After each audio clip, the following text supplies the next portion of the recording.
बॉलीवुड की दुनिया में कई सितारे आए और चले गए, लेकिन कुछ चेहरे ऐसे होते हैं जो वक्त के साथ और भी ज्यादा रोशन हो जाते हैं।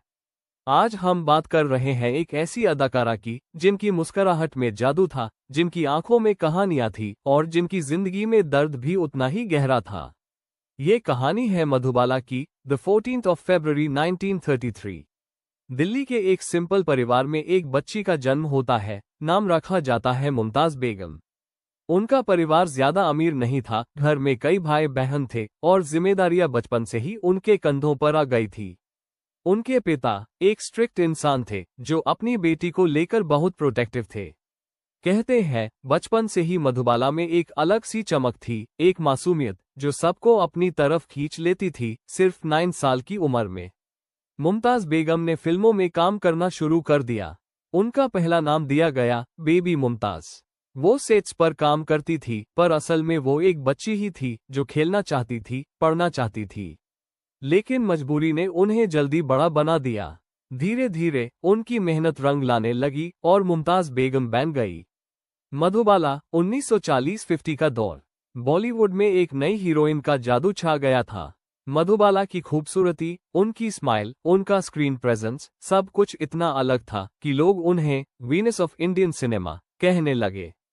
उन्होंने कई हिट फिल्में दी और फिर आई एक ऐसी फिल्म जिसने उन्हें हमेशा के लिए अमर कर दिया।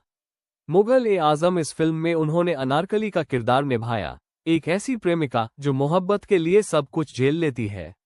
उनके एक्सप्रेशंस, उनकी आंखों का दर्द आज भी लोगों के दिल को छू जाता है। जिंदगी के इस सफर में एक वक्त ऐसा भी आया जब मधुबाला का दिल किसी के लिए धड़कने लगा।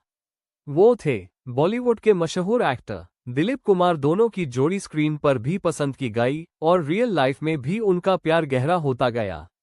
लेकिन हर कहानी का हैप्पी एंडिंग नहीं होता। फैमिली इश्यूज, मिसअंडरस्टैंडिंग्स और वक्त की मजबूरी ने इन दोनों को अलग कर दिया।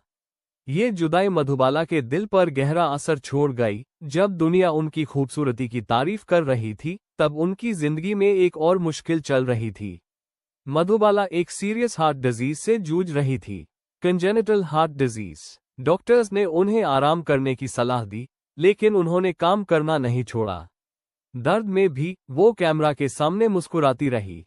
उनकी जिंदगी एक अजीब सा संघर्ष बन चुकी थी, बाहर से रोशन, अंदर से टूटती हुई। सिर्फ 36 साल की उम्र में 1969 में मधुबाला ने इस दुनिया को अलविदा कह दिया।